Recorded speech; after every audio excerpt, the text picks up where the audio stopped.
Hi, everybody. Welcome back to the Fierce and Flowing podcast. As per usual, I have an amazing guest today to introduce you to. Jennifer is a social psychologist, hypnotist, and speaker who helps others overcome their fears, doubts, and insecurities so they can get unstuck, feel more confidence, and take massive action toward their goals. And don't we all want that? Right, Jennifer? Yes. A great Thank you so much business for having me. Yes.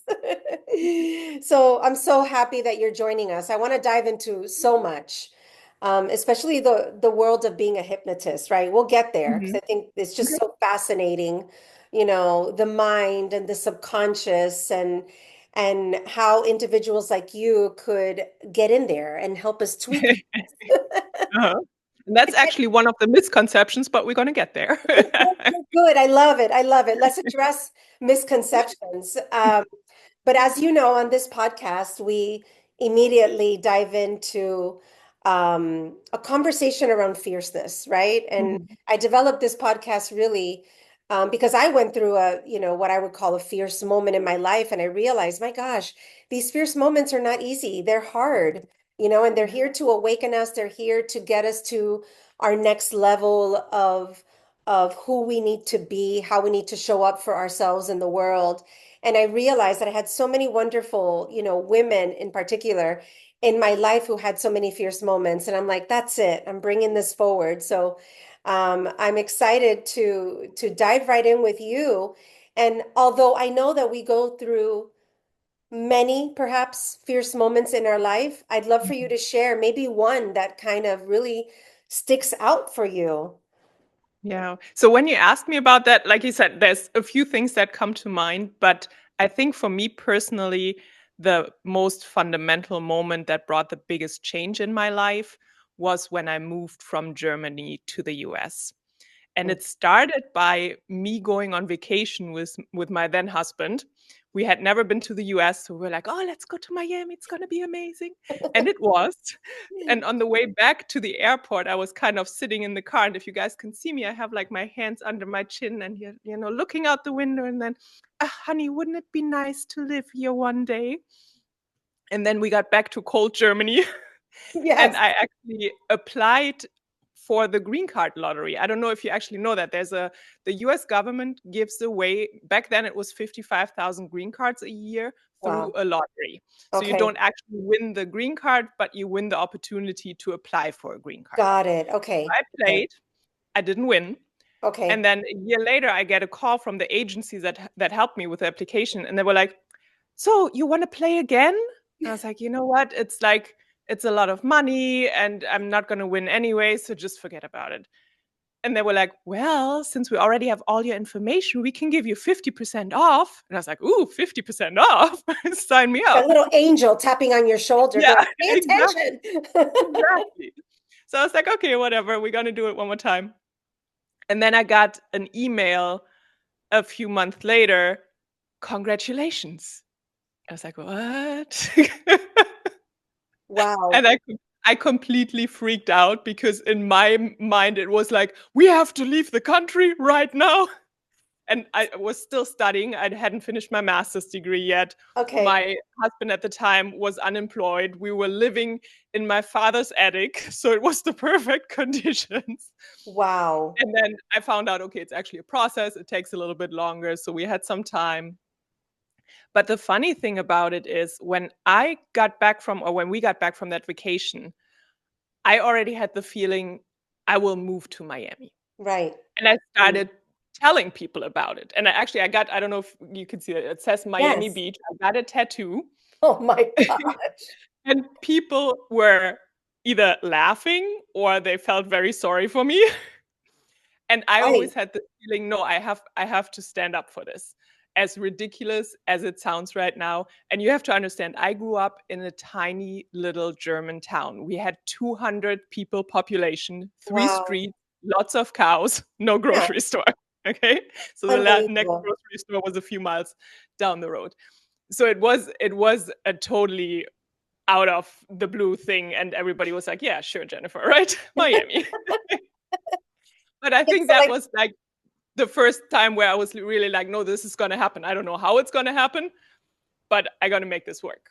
Wow. So Yeah. part of it was really that intuitively you had a knowing that Yeah. you had to come back and live here, right? Whether it was going to be tomorrow or years from now, there was something about this Yeah. area that was calling you deep inside. And I think you get that like a few times a year, not a year, in your lifetime, where you Right. have like this really gut feeling of something has to happen. Yeah. I don't know how I'm going to make it happen. I don't know why, but it just has to happen. And that was that feeling that I had. Hmm. I had no clue. And if I had not won that green card, I don't know Yeah. if I would actually be here. But It things had to fall into happen. place. It Exactly. had to happen. It was part of Exactly. your dharma. Yeah. And I'm imagining that because your town was so small, it's like almost unheard of that anybody would ever leave. Do most people just stay? the the scary thing is I go back to Germany at least 2, 3 times a year to visit my parents. They still live in, well, they moved to the bigger city now, which Right. has I think 30, 40,000 people living there. And the same lady that was sitting at the checkout register in the grocery store 30 years ago, she's still sitting there Are you kidding? Wow. at the same checkout. She doesn't even switch. They have like 5 checkouts. She's still sitting at the same one. And It's that like is those the kind of Hallmark magic. movies Yes, where people go exactly. back and visit their hometown and they go to the post Yeah. office, it's the same person. They go to the grocery store and it's Yep. it's like, oh, I've come back home. So, you know what's so interesting? I want to talk about, something because this to me, this is part of being in flow is, Mhm. number one, recognizing that you had a deep intuition, a little voice that said, this is going to happen. This has to happen. Yep. Number one. Number two, you kind of help manifest it by tattooing Yeah. yourself. It's like I have you're a a tendency, I do walking that a lot. vision board. Yeah, you're a walking vision board, Yeah. right? You're like, come to me, Miami Beach, you know? But but trusting this knowing. And then the third is like sometimes when, we begin to manifest, and there's so many ways, right? But definitely for me, those are two ways that begin the process of this, manifestation of those things that are supposed to, happen for us Yeah. in our life and on our journey. This oh gosh, I lost my third point. Oh, it'll come It'll back. come back to you. It'll come back. But anyways, I want to jump into why do you feel this was fierce for you? Right? Like I what made it fierce? And what was it a feeling? Was it a thought? Was it a life pattern that you broke free of? What was it for you that made it, fierce? I think for me it was really standing up against like everybody else. Hmm. I Okay. didn't my parents didn't say anything against. I didn't tell them that I applied for the green card, that for the Right. lottery. Right? I just told them when I actually won. But they weren't against it, but they didn't necessarily support me either because they were like, you don't have a job there, you don't know anybody there. So it was like reasonable concerns, right? Yeah. Yeah. And but I think for me it was really like standing my ground and saying, no, this has to happen. Like Yes. I cannot stay in this country. I'm not happy here. I have never been happy here. And I just need that to kind of break free. So Yeah. that was like my break Oh, free moment. And I think, and that's really when I moved to the States, that's where my entrepreneurial journey started. right. I was already working as a personal fitness trainer back in Germany, but it was really just like here and there, a few sessions to support me while I was studying. Right. And then when I moved to the US, nobody cared about my master's degree that I had just spent 6 years to Oh get. my goodness. But I did have those fitness certificates. So I was like, okay, Yes. I guess I'll be self employed. And it just like you were talking about flow, right? And Yeah. things just started flowing. I had never the intention of building my own business. Right. I Right. knew I wanted more freedom and I knew I wanted the opportunity to try different things. Yeah. But I was never like, okay, I'm going to move to the US to build an empire, you know? Right. No, no, definitely. Right. It doesn't go from A to Z so quickly, but you were in flow, and a lot of times when we get there, by Mhm. doing fierce things sometimes, getting out of our own way, understanding that you're here to be different than how you were raised, right? I'm hearing the song in my mind, you can go your own way, right? Yeah. It's just Yes. like playing in my mind for you. Go your own way. But then life starts to guide you. It starts to Mhm. send you new taps, right? Hey, but what Mhm. about this? Hey, remember you have those certificates. And then as you start moving in this new decision and trusting and surrendering, then Mhm. other pathways start, to show up. It's so Mhm. interesting because I always look up the astrology of Mhm. my guests, right? And as I start listening to their journey and the things that they say about themselves and who they are, it's just so beautiful to receive the confirmation. So this type of astrology is feng shui astrology. It's Mhm. based in the five elements, and it helps us to also uncover the energy of every year that we're in. Because every year we're here to grow in a new way, learn in a new way. But we can't do it without your birth information and your Mhm. archetypes. And your primary archetype is the archetype of the dreamer and the wanderer. And their Okay. biggest value is freedom.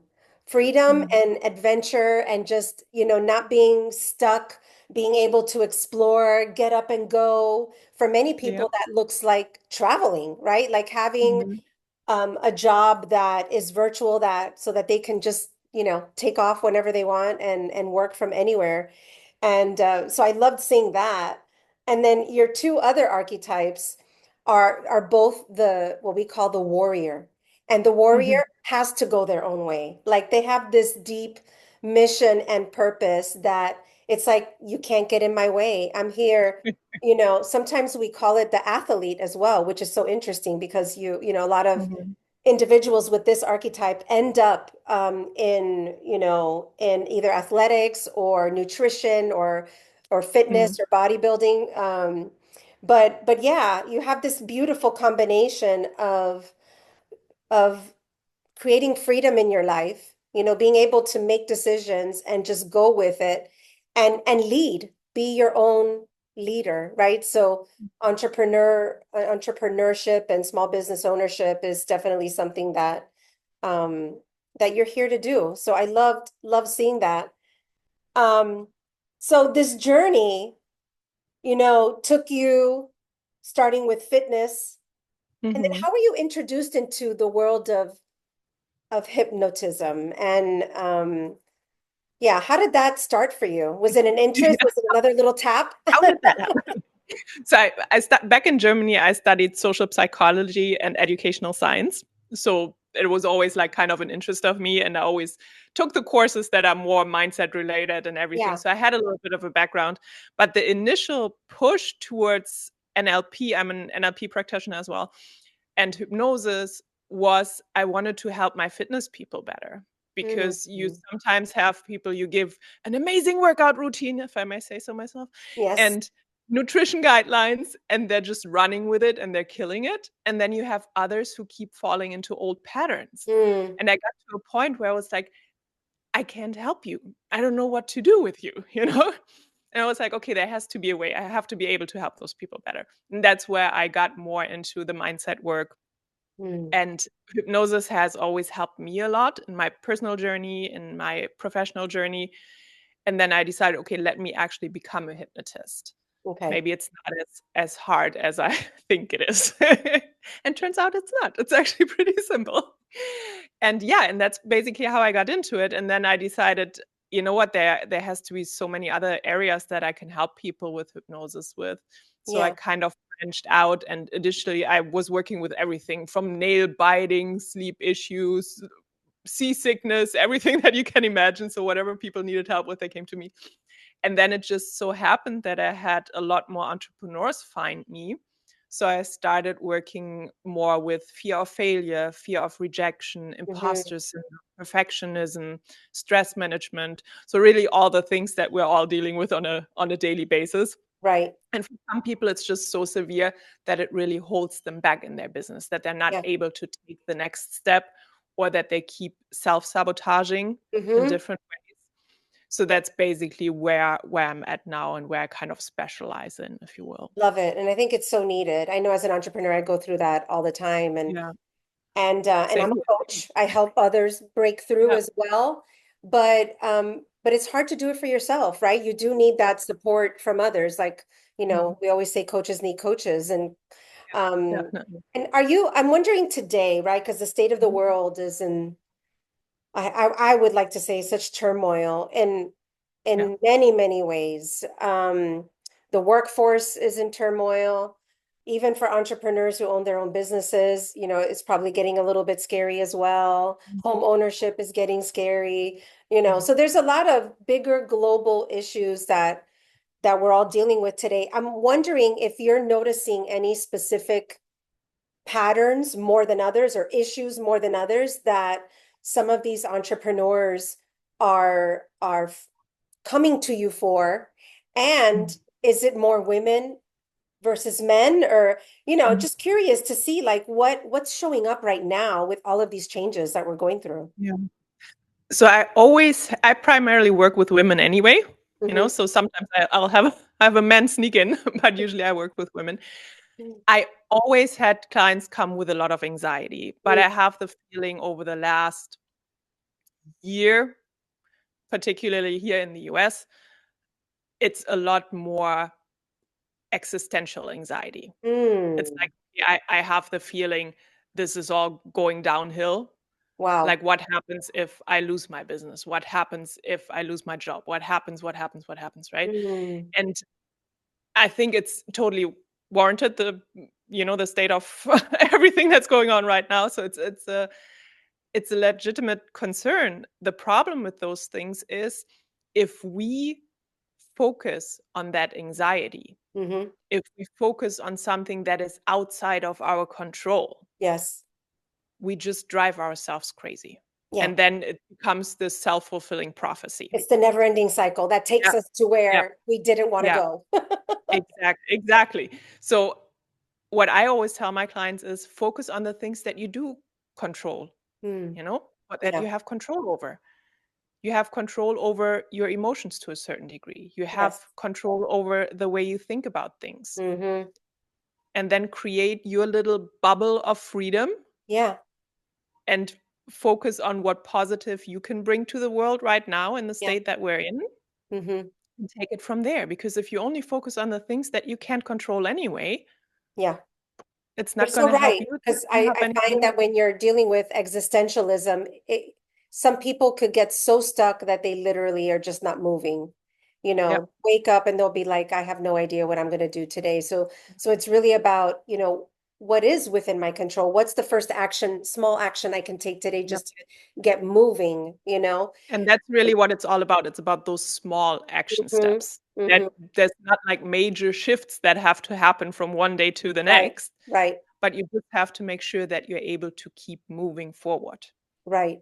That's Now, it. If you've managed to do that, yes. you're winning. And keep at bay those specific thoughts Yeah. that are really putting them in that position to begin with. Yeah. So in the beginning, you told me it's not about going into the brain and fixing it. So tell me a little bit more, right? For those who are curious, right? Mm. Um, about the process, about what actually this is, tell us a little bit more about what we can expect, like if we were to work with you. Yeah. Yeah. So first of all, there's different types of hypnosis Okay. out there. Yeah. What people usually think of when they've never done any kind of hypnosis work, it's like somebody being on stage and putting everybody Right. to Putting them sleep. to sleep. Yeah, and then they're running around like chickens or whatever. Yeah. Bark So like a dog. that is right. That is a form of hypnosis that is called stage hypnosis, which Okay. is fun and entertaining, has nothing to do with transformational hypnosis, Hmm. which is what I do. I don't do therapy, Okay. so I usually don't work with any kind of trauma or things like that. What I really want is to get people moving. I want Get people people to moving. The get stuck. warrior. Go, go, go. Exactly, exactly. Right. So And the process that I love to use most is actually a non-trance based hypnosis, Okay. meaning I actually don't do this and now you're going to fall asleep. Right. You don't have But them I close their kind eyes or lay down or anything like I that. mean, Okay. they can close, most people close their eyes, but Okay. they're still fully awake. So they're Okay. fully present throughout the whole process. That has the advantage that if I talk, quote unquote, to the subconscious mind and I get an answer that I don't really know what to do with, then Yeah. I can say, hey, Monique, what do you think that means? And we can have like this kind of three-way conversation about the issue, right? Because you know yourself a lot better than I do. Right. And the other advantage is that it takes off a lot of the pressure and insecurity that sometimes comes for people who are new to hypnosis. Yeah. Because exactly like they have this feeling, okay, you're going to go inside my mind and you're going to do something there, and I don't know what you're doing. So that freaks me out. Right. So you're fully awake. Nobody's going into your mind. And Okay. that's another thing about hypnosis and a big misconception that I'm the one who's making the changes, which is not true. Mm-hmm. I'm Mm-hmm. the one who facilitates the change. I help you make the changes yourself. Okay. I help you gain a state of consciousness Mm-hmm. that allows you to reframe your ideas, your beliefs, and that just allows you to shift perspective. Gotcha. That's basically all it is. Once your subconscious mind gets a different idea, a different perspective on things, then it can drop whatever pattern it's been running, Right. because everything your subconscious mind does, it does it for a reason. Mm-hmm. To And most protect of the us, time, usually, right? Mm-hmm. exactly. Most of Quote the time, it's unquote, to protect protect us. you or to make you happy, right? Yeah. The Yeah. problem is those protection mechanisms usually come from our childhood. Yeah. But now, 30 years later, like that might not be an appropriate way anymore. I always like to use ice cream as an example. Mm-hmm. Let's say you were 4 years old and you fell, you scraped your knee, and your mom was like, "Oh, it's not so bad, it's not so bad. Let's get ice cream."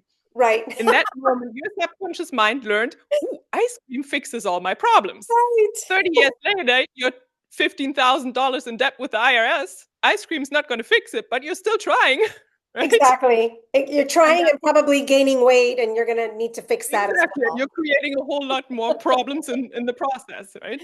Right. And that is the main way of the way hypnosis works is simply reframing that experiences and giving a different perspective. So Yeah. once your subconscious mind understands, hey, this pattern that I'm running is actually not helpful anymore, Yeah. it will just drop it because there's no reason for it anymore. Yeah. And that's why hypnosis works so fast, why you can literally click your fingers and it will make the changes. Because if there's no reason for a pattern, Yeah. it will not be continued. Gotcha. Simple as And that. so how do you um hold your clients accountable between sessions, right? I know that this shows up for a lot of coaches, right? We get Mhm. people who want to make a big change, right? And at each session, it's about moving forward in some small way, Mhm. right? And then Yeah. staying accountable to it so that the next session and then after the next session, you just keep breaking down those walls and see Mhm. yourself, getting from where you are to where you want to go. How does it work with hypnosis? I'm curious. Is that something that you do, hold them accountable? Do they have homework? What is the work that they do in between those sessions to make sure that by the end of the package or the work that you do together, that they've made this significant, shift in their mindset? Yeah. It really depends on what they come to me for. Okay. It's if it's a very straightforward problem, Mm-hmm. hypnosis always works best when we have a very specified problem. I Okay. have a certain fear. I don't want to have that fear. You're welcome. Got it. Right? So if that's the case, if this is very specific, let's say somebody comes to me and say, you know what, I really want to build my social media account, Right. but I'm so scared of showing my face. That is very specific, Yes. right? And it's very easy to measure. Yeah. Like we can say, pattern I have, I like to work in pattern I have, pattern I want. The pattern I have is I'm terrified of showing my face on social media. The Right. pattern I want is I feel comfortable and enjoy recording content for my social media. Okay. How will we measure that? Hey, your face is actually out there in the world on social media, right? Pretty Right. simple. So that can be accomplished in 3 sessions. So they come back after the first session. I'm not a big fan of just doing one session. I know some hypnotists do that. They make the change in the first session and then they send you on your Yes. way. But I don't know what happened afterwards. Right. I don't Right. know how successful we were. So I like people to come back and report. And Yes. usually they come back and say, oh, there's a major shift that happened, but maybe there's like this tiny little bit, maybe I still feel a little bit of anxiety or unease. Okay, let's get rid of that as well. Make sure the change is complete 100%. Yeah. And then the next time you come back, we're basically just consolidating the change. Mm-hmm. And I show you how you can make additional changes yourself, how you can use the method that I'm using on Right. yourself. So if there's anything else you want to work on, you don't always have to rely on another person. So Gotcha. that's very straightforward. Okay. Then you have other situations, and that happens a lot when I get clients who are new entrepreneurs or who are still in 9 to 5 and are kind of like in the transition phase, Yes. that it's not one specific problem, but it's this, okay, how do I actually do this? Yeah. Because being an employee and being an entrepreneur are 2 different things. Completely. Right? There's different priorities. Sometimes your value system has to change. Sometimes you're like everything. Like you Everything become changes. you become a different person. So Yeah. that is a longer process then. And then I say usually either 12 weeks or preferably half a year. Mm-hmm. Let's go through this together. If Gotcha. something pops up that's a very specific problem, we tackle that with hypnosis. And otherwise, it's just getting your priorities straight, making sure, okay, who is the person that I have to become? Yeah. Yeah. And how can we facilitate this shift? Right. Right. And Beautiful. then it's a very individualized approach depending on the person. Some Yeah. people are already very independent because they worked as managers or as CEOs. So they kind of already have a little bit of that mentality. Yeah. But if you worked in your 9 to 5 and people told you every single day, this is what I want you to do, and all of a sudden you're on your own, that's a different story. So you have to learn a whole new skill set as well, right? Yeah. Absolutely. So, so it sounds like really the majority of the issues that individuals have, it sounds like within 3 sessions, it could be night Yeah, and day for them. Yeah. yeah. And that is very surprising to a lot of people. And sometimes they actually get mad at me because they're like, I've been dealing with this for 30 years, and now you're telling me you're going to click your finger and it's gone. And I'm like, Yeah. sorry. Yeah. And then after 3 sessions, you're gonna tell me I don't need to see you anymore. But what Yeah, if I want yeah. to see you? Very Yeah. frustrating. Yeah, You but know, it's simply because what I mentioned, as soon as that shift happens, yeah. there is no reason for your subconscious mind to hold on to that pattern or to Yeah. that behavior, to that thought pattern, whatever it is. So it Right. can just drop it. And that's the beauty of hypnosis, if you will. Yeah. Yeah. And so I'm curious, right? Because I know that when I went through coach training, which was, it felt like an MBA. It was like a year and a half, very intensive, which I loved. It was at a time in my life where I needed to kind of go through the process myself.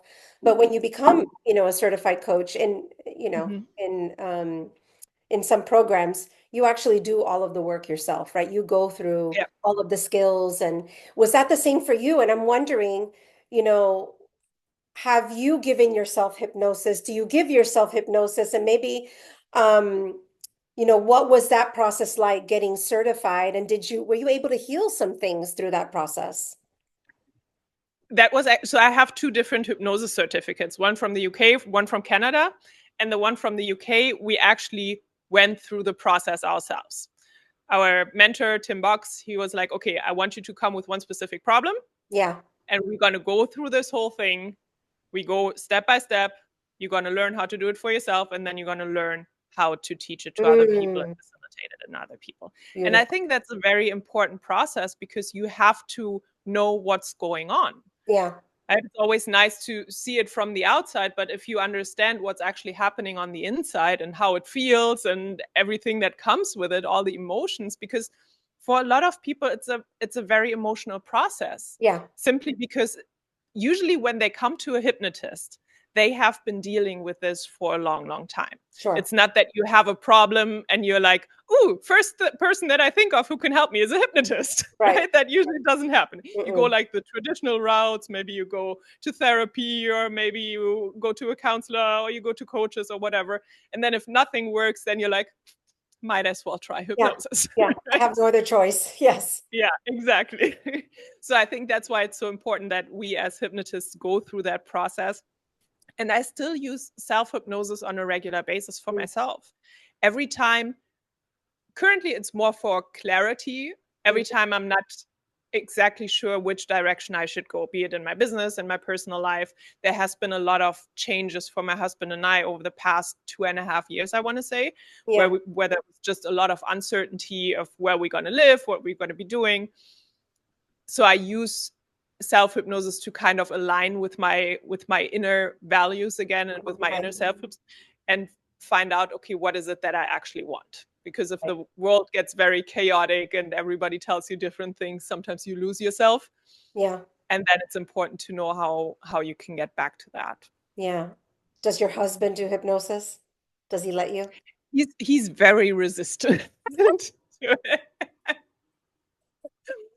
But the thing is also, I usually do not recommend as a hypnotist working on your own Sure. family, Yeah. because they don't see you as a hypnotist. And one of the big things that we have why hypnosis is work, because people see you as a hypnotist and as the authority. And my Right. husband Right. raised me that way. Yeah, I feel the same way as a coach in my family. It's hard to show up as just a coach, not mom, not sister, not daughter.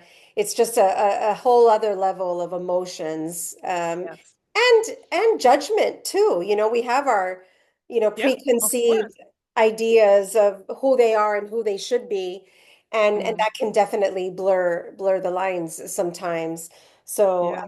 I completely get that. So yeah, that's super exciting.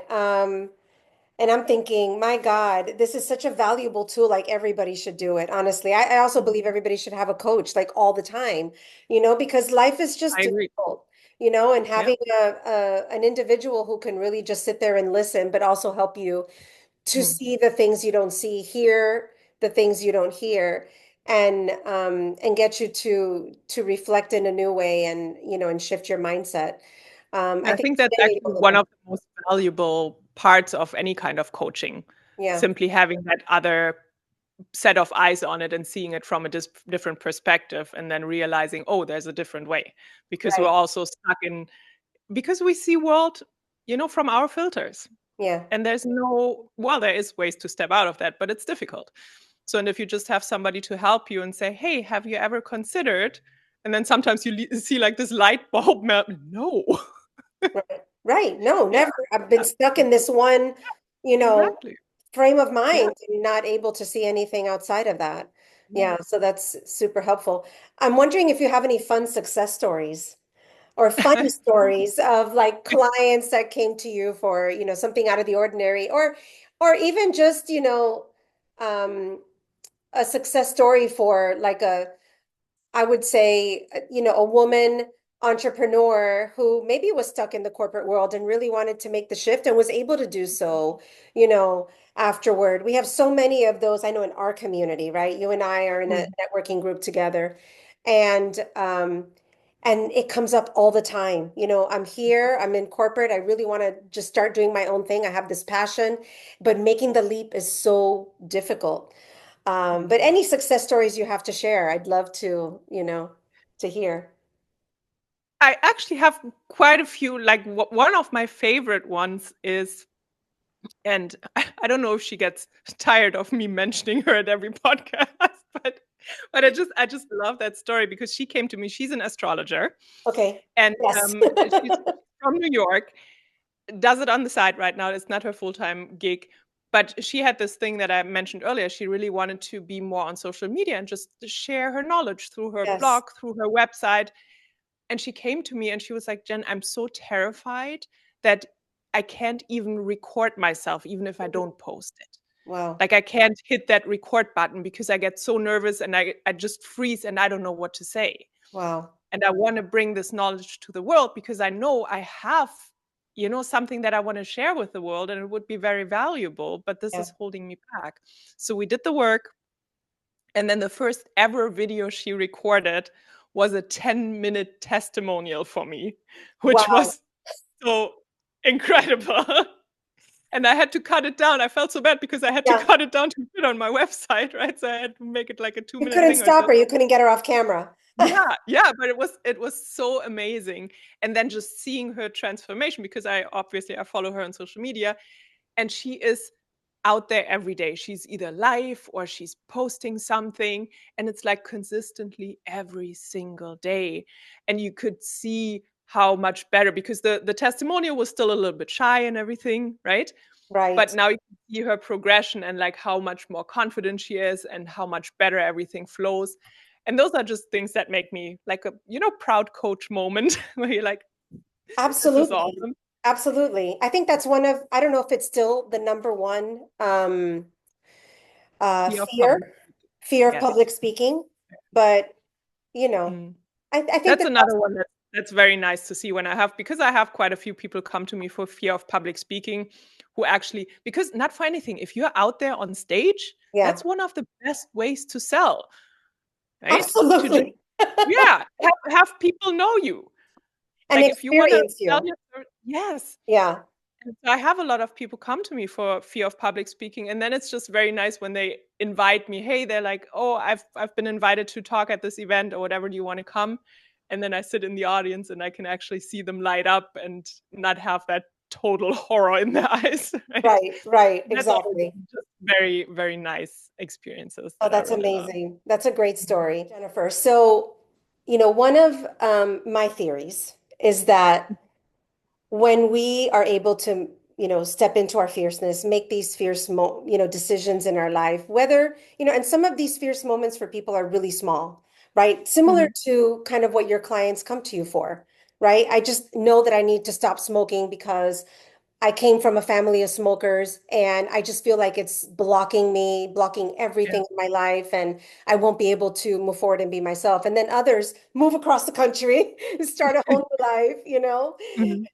And so there's different levels of fierceness, and how each of us defines a fierce moment also is very different. But regardless, I have this theory that as we make these fierce moments, we allow ourselves to get into more flow in our lives, right? Mm-hmm. And I define flow in many ways. One of the ways that I define flow is that we are on the right path, right? That Mm-hmm. we're finally on the right path. We're listening to our intuition. We're listening to the inner workings of our soul, paying attention, not denying what we know to be true. Mm-hmm. And through these fierce moments, we're allowing ourselves to step into that person and into that, journey and what that journey Mm-hmm. will be.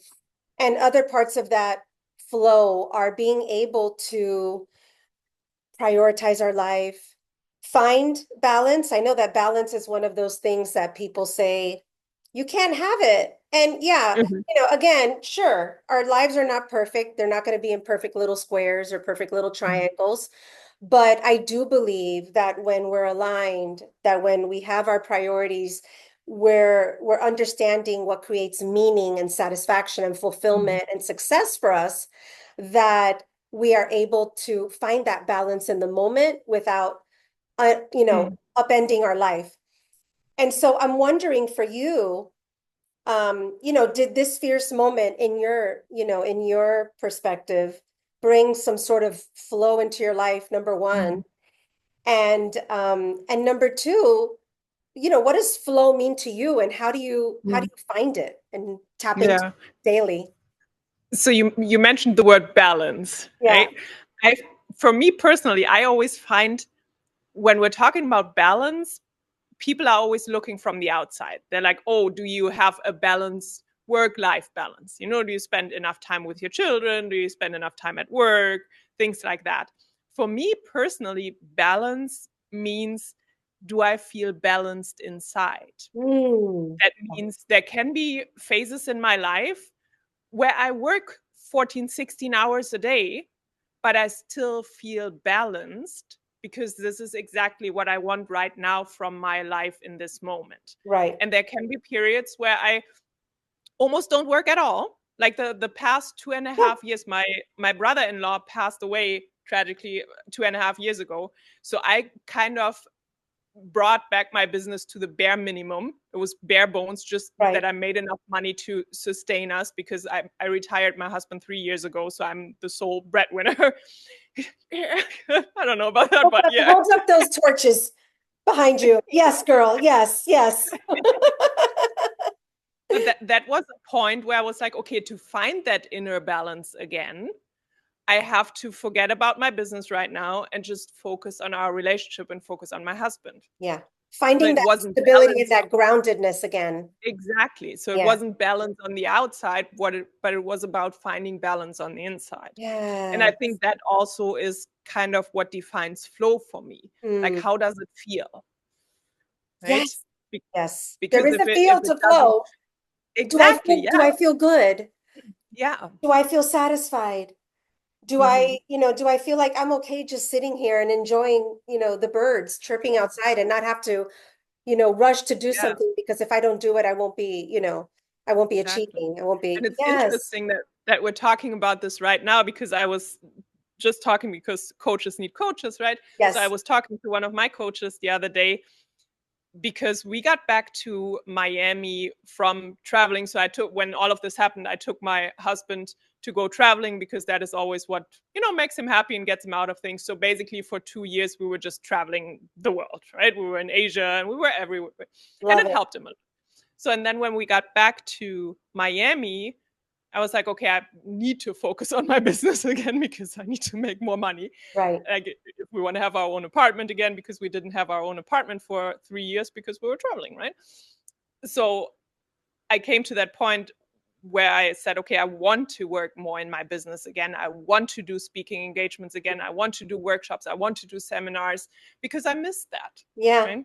Yeah. And I was talking to my coach the other day, and I was like, I don't feel this sense of flow. I Mhm. have this feeling I'm always like working uphill. I'm Yeah. always running into barriers, right? Mm. And I think that's a very important part, where you then have to kind of stop what you're doing, Yeah.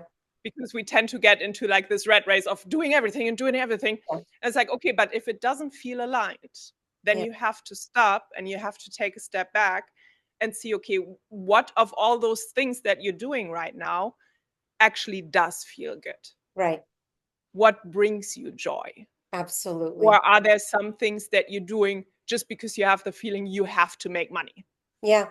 Or right? because And other people are this is doing where it the money too. is. Yeah. I know that that's the case with social media for a lot of Mm.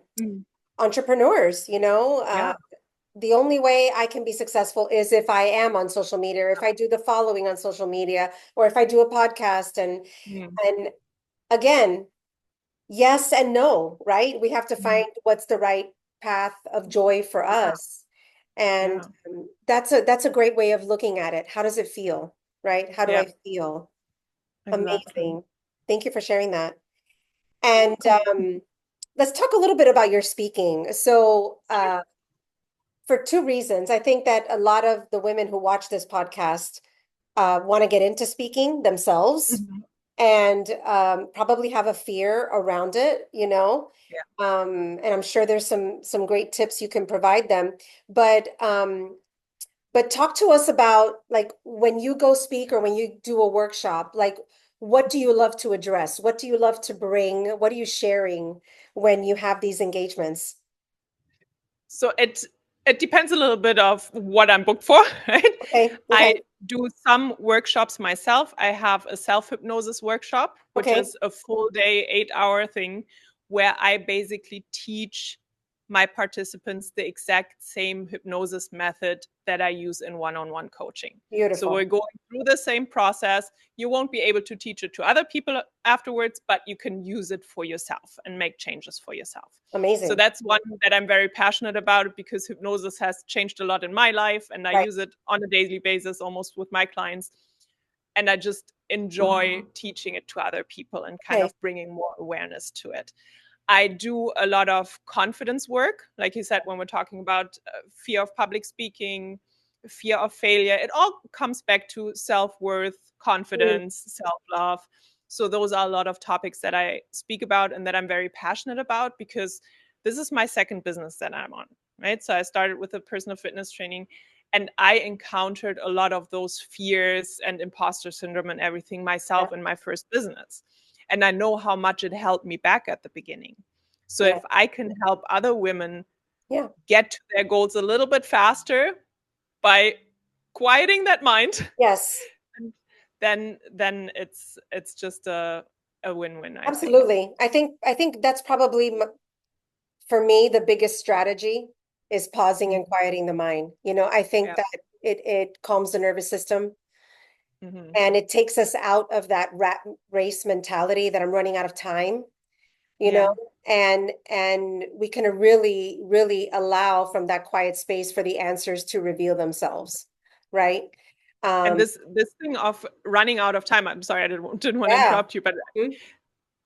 when you feel aligned and when you get into this sense of flow, Yes. then things tend to happen very rapidly, Yes. right? So where you were first working on something for like 3 years and you didn't get anywhere and whatnot, and then you made a tiny little shift within Yeah. yourself and you became more clear about, okay, this is what I want and this is how I want this to happen. Yeah. Then all of a sudden things fall into place. You meet the right people, you right Absolutely. opportunities open up. You just, it's simply because you can explain it in different ways. You can go a Sure. little bit more the woo woo way, Yeah, or you can go the scientific way. the quantum. Yes. Exactly. So Yes. I like to see it in, like, if you have the right perspective, if you kind of train your RAS, your reticular activating Yes. system, which is Yeah. the part of your brain that is in charge of paying focused attention, if you will, Right.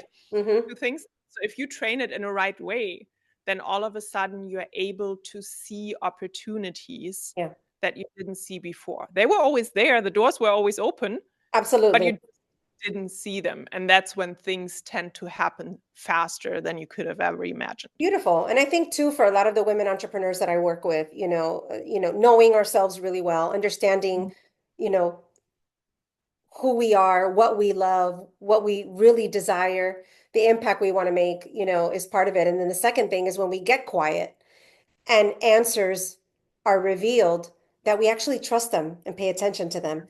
Because a lot of Yeah. times then we get into the cycle of, oh, no, that was just a Hmm. thought. It wasn't really me. It wasn't really coming from that place. And so we have to work both of those muscles at the same time to kind of elevate and get into a state of flow, more often. Um, what would you say are like and let's talk practical, right? I think for those women or anyone who's listening that is interested in becoming a successful speaker, what would you say practically are the first couple of steps that they need to take, the most important steps to be able to get to that place successfully? I think one of the most important things is to practice. And an Mm. easy way to do that is Toastmasters. Ah, Right? yes. Everybody has heard of Toastmasters, right? It's basically just a club where you go and you get the opportunity to do 5, 6 minute speeches. You Right. get the opportunity to do a little bit of improv, and it just takes away a lot of the fear. I Mm. actually, funny story. So I have been a speaker for, gosh, almost 20 years probably. I started that back in Germany. I did courses, seminars for school boards, for any kind of companies and stuff. And then I moved that over here. But the past 3 years, everything that I've done was online, was virtually. So when I got back to Miami, I was like, no, I want to do a lot of more in-person stuff again. And I felt nervous about it. I was like, Yeah. this is gonna be so weird to be in front of people. So I was like, you know what? Let me go back to Toastmasters. Yeah. Why not? And I just went to Toastmasters a few times. I still go when I have the chance, Yeah. simply because you have to get the practice in. It's a Yeah. totally different feeling doing a podcast like this, being Yes. in front of a screen, or being in front of a whole Yeah. auditorium Or of being on people. stage and practice walking and talking at the same time, Exactly. giving eye contact Exactly. and all of Yes. those things. So just practice it. Yeah. And another one, and I keep forgetting to look it up. There was a journalist who interviewed two musicians. Hmm. And I want to say one of them was Rod Stewart and the other one, I don't know. And they asked him, like, how do you feel before you go on stage? You've been a musician for so many years, like, how does it feel? And one of them was, it's horrible. Like I start sweating, I get so nervous, I get the jitters. It's like it's the most horrifying feeling ever. And then they asked the same questions to the other musician, and he was like, it's amazing. Like I start getting all excited and jittery, and I can feel like, the energy, and I start sweating a little bit. Yeah. The same physical reactions Right. that they described. It's just a different interpretation Right. of Fear versus physical. excitement. Yeah, Yeah. exactly. So, That's and just being aware of that, Mhm. especially as a new speaker, Right. because you will feel those feelings, and Yeah. that's natural. It's just basically your body telling you, "Hey, this is something that's important. I Yeah. want you to pay attention." Pay attention to That's it. Yeah. that's all it is, right? Oh, And then how you interpret this is up to you. So next time you right. feel those sweaty hands and you feel the jitters, let it be excitement Yeah, instead of exactly. anxiety. Beautiful. I And love that. That's a great shift. I usually yeah, tell, anyone, my friends, my clients, I tell it to myself, when you feel both the fear and the excitement, you're on the right track. yeah. You're on the right track. I read a book many years ago, called The Gift of Fear. And Mhm. that book teaches us to understand what truly is fear, so that if you Mhm. know that you're in a truly fearful, dangerous position or place, you listen to it and you get the hell out, right? But Right. most of the fear, 90% of the fears and worries that we have never, ever come to pass, Yeah. right? So being able to distinguish a real fear versus Mm. potentially excitement and us thriving and growing, right? And doing Mm. something magnificent. So thank you for those tips. That's really, really helpful. Okay, so in closing, two questions. What are you most excited about in your life right now and in your work? In my life right now is finally getting an apartment again. So that will Woohoo! be nice to have our own furniture. Grounded. Yeah. So that will be, so we're actually looking as we speak, we're looking for an apartment in Palm Beach County. So Great. that's going to be amazing. And business wise, like I said, I do want to do a lot more speaking engagements again, because that's really something that I missed. Yeah. And I want to do a lot more seminars and workshops. So that's something that I'm really looking forward to. Excellent. Do you have anything coming up that you want to invite people to? And or how can our listeners reach you if they want to get in touch? So the easiest, I do have something coming up, but I don't have my schedule, so I can't tell you that. But when you go to my social media, it's Jennifer Fidder Coaching on Instagram. That's where I'm most active. You will always see when I'm on podcasts or when I have a seminar coming up or a speaking engagement, I post it there. So you can, if Okay. you like there, and you can go to my website, which is jenniferfidder.com, Okay. and you can see everything. JenniferFidder.com, Yeah. Fidder.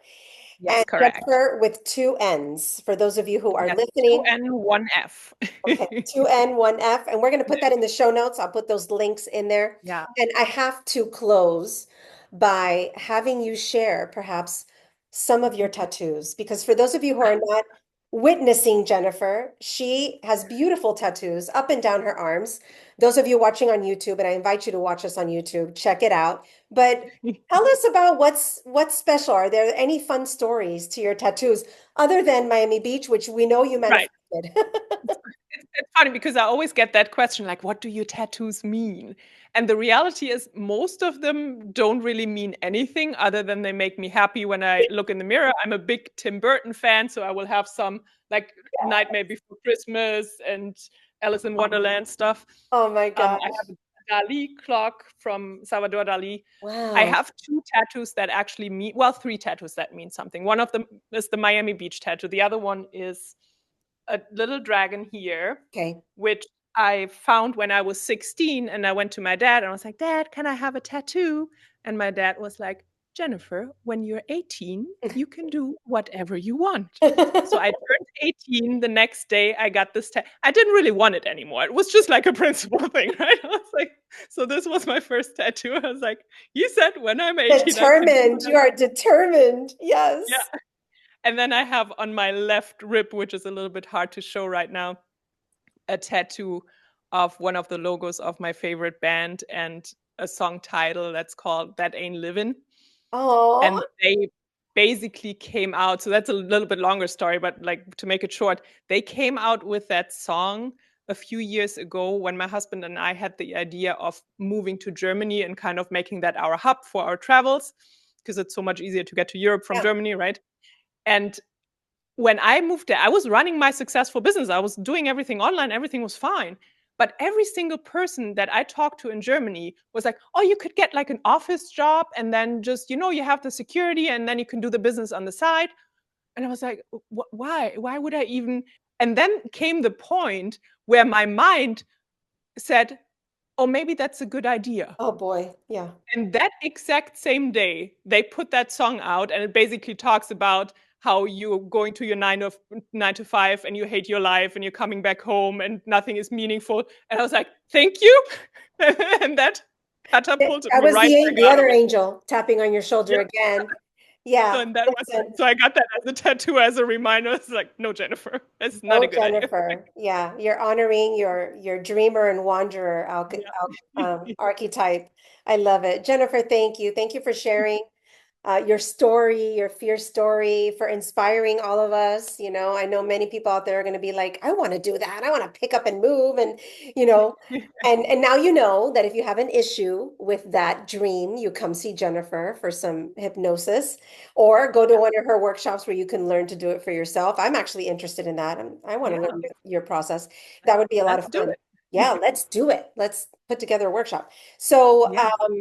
so yeah, everybody, get in touch with Jennifer, and I'll put everything in the show notes. And thank you so much. And join us again next week for another fierce conversation. Have a great one. Thank you for having me. Bye. You're welcome. Bye-bye.